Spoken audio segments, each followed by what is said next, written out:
Hey there, spookies. It's that time of year again where I'd like to take a look at a movie from the horror genre. This year, I'd like to talk about one of my favourite movies from the slasher genre. Scream came out in 1996 and was directed by Wes Craven as a tongue-in-cheek look at the slasher genre, popularised by films like Halloween and the Texas Chainsaw Massacre. Interestingly, Craven took this movie on being told by one of the fans that he'd lost his edge. The film opens on Drew Barrymore answering the phone to a mystery caller.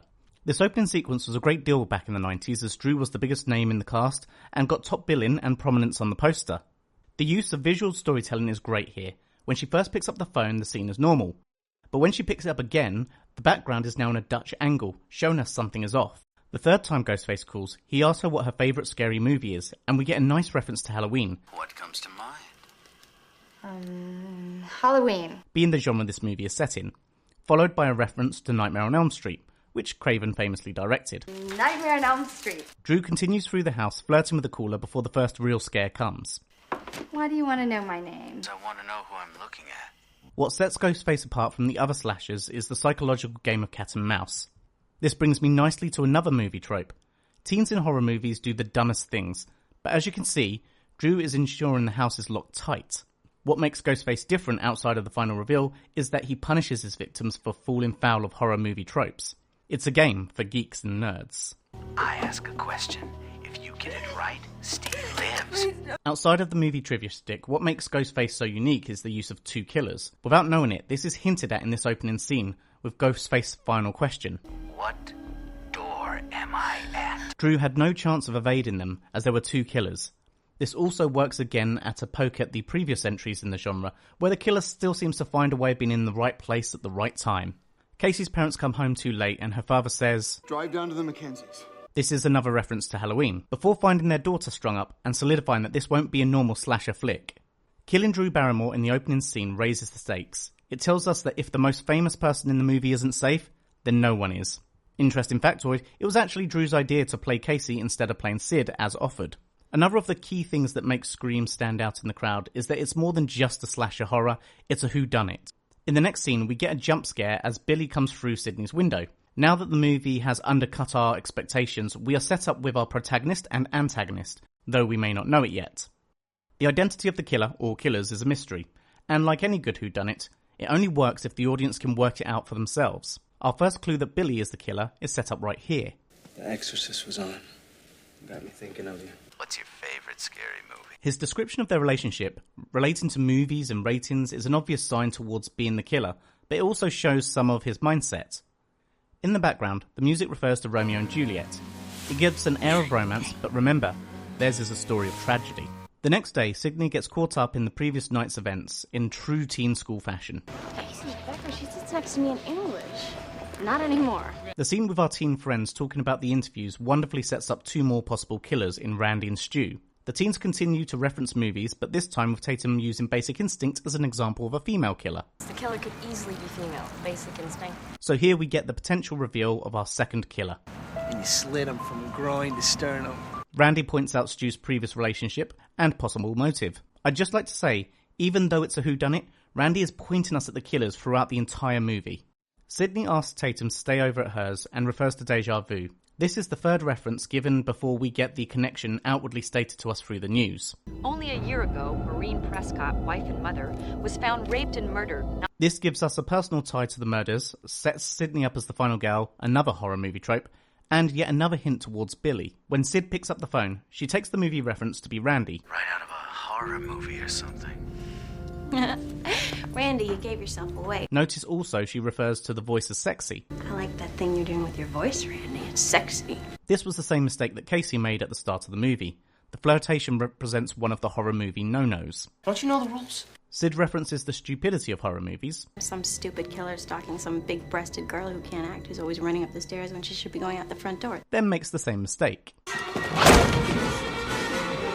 Billy makes the mistake of dropping his phone, and the police have him. Movie over. Gail Weathers shows up at the scene, proving to be more than just a cameo for Courtney Cox, and at the station, they are struggling to track down Sid's dad, and the sheriff is interviewing Billy. The interplay between Dewey and Tatum is great, handling emasculating him without a second thought. When I wear this badge, you treat me like a man of the law. He's my superior. Janitor's your superior. Billy tries to convince Sydney he's not the killer, but she's still unsure.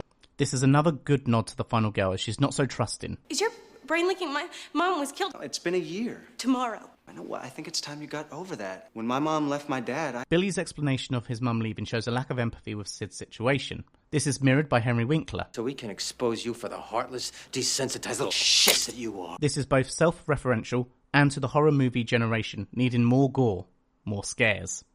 The scene in the bathroom showcases that the danger is everywhere. It's daylight and a public place. This is usually a safe zone in horror films. Gail brings up Sydney's father and that he's still not been found. This is foreshadowing the movie's ending. The killer takes out the principal with some awesome cinematography. If it wasn't already made clear, Randy is the audience standing. He's the one saying what we're all thinking. Why can't they find their pops, man? Because he's probably dead. I'm telling you, the dad's a red herring. It's Billy. He also points out that motives are incidental. This is foreshadowing for later, as Billy and Stu's motives are trash. Why would he want to kill his own girlfriend? There's always some stupid bullshit reason to kill your girlfriend. Motives are incidental. It's at this point in the movie that Billy and Stu pretty much give themselves away. He's got killer printed all over his forehead. Hi, Billy. Maybe your movie-freaked mind lost its reality button. You ever think of that? Dewey takes Sid and Tatum to the store, and they reference who might play Sid in the movie. Who's gonna play you? I shudder to think. I see you as a young Meg Ryan myself. This again is nice foreshadowing, not that they knew it at the time, for Scream 2, where there is in fact a movie based on the events of this one, although Sid is played by Tori Spelling. While shopping for snacks, the girls discuss Sid's intimacy issues in a way that will have a lot of women cringing. Yeah, but he has been so patient with me. You know, with all the sex stuff. Dewey discovers that the calls were being made by Sydney's dad's phone. This isn't to throw off the audience, but it's to throw off the police officers. As we move into the final act, they arrive at the party. The setting in of itself is a subversion of the slasher movie tropes, usually taking place somewhere dark and secluded. But here, the killer goes about their plan despite the potential witnesses. Gail shows up and continues to use Dewey to get closer to the story. She's able to hide a camera while Tatum goes off to get beer. This scene does epitomise something about Ghostface as a killer that separates him from previous ones, and that is that he's a person under the mask. In a weird way, this ups the stakes, as it gives our teens a fighting chance. Most of the guests leave, and Billy arrives to make up. Gail gets back to the van, and they reference that the cam has a 30-second delay. Wonder if that'll come up later.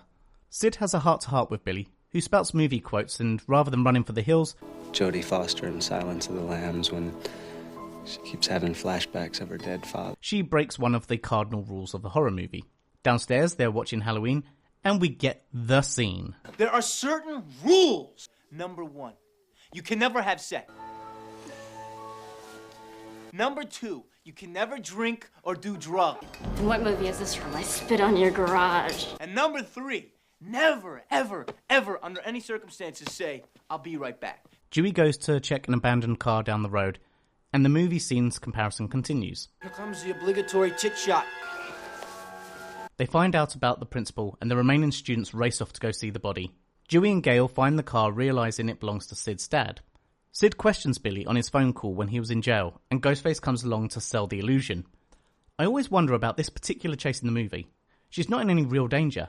Well, not yet, because they just put on this big pantomime, and what would be the point of killing her 5 seconds later? Sid finds Tatum, and in the house Randy is continuing his meta-commentary, before Ghostface is interrupted by Sid's screams. She escapes back to the house where Randy and Stu show up. Not knowing who to trust, she leaves them both on the porch as they point at each other as the killer. Billy comes out of his bedroom giving an Oscar-worthy performance of being injured as he rolls down the stairs. He gets the gun off her, and we finally get the reveal. He's gone mad! We all go a little mad sometimes. Stu enters, and we get the twist. Surprise, Sydney. We get the boys' motives, but as Billy says, I don't really believe in motive, Sid. I mean, did Norman Bates have a motive? what it really comes back to is mummy issues, and you can tell it's news to Stu. And she's the reason my mom moved out and abandoned me. Billy confirms it's the anniversary of when they killed her mum, while Stu produces her dad as they plan to frame him for the murders. And here we get Billy and Stu's big mistake. Oh, on faking themselves as victims with real wounds is a good idea, but doing it before killing Sid was the mistake. But the truth is, 2 serial killers stabbing at each other wasn't really going to go well in the end. I'm feeling woozy here! Stu finds the gun is gone and Gail comes to save the day. Shame she left the safety on. While they are distracted, Sid has gone on the run with her dad. We're gonna play a little game. Sid continues to play them at their own game. My mom and dad are gonna be so Sid stabs Billy with an umbrella before Stu finds a second wind and has a TV dropped on him. We find Randy still alive, and Billy gets up for one final attempt before Gale shoots him. Sid finishes him off, and the film ends with Gale breaking the story.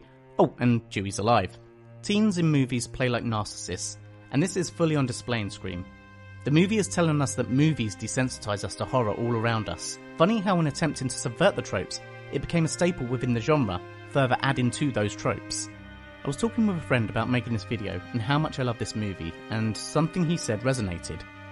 He'd seen it recently, and the film didn't hold up. This was meant to be Wes Craven proving he hadn't lost his edge or relevance, but in 2023, the film has lost something. Back in 1996, we were living in a pre-9/11 era. Hell, Columbine didn't even happen until 1999.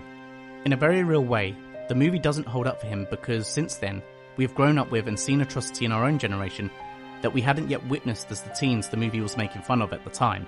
Even now I find myself flicking through news stories of war, mass shootings, gang violence and assaults.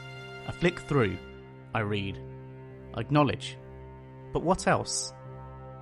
I look back at the almost innocence of the mid-90s and what the movie was warning us of. I've seen one too many movies. Nah, Sid! Don't you blame the movies! Movies don't create psychos! Movies make psychos more creative!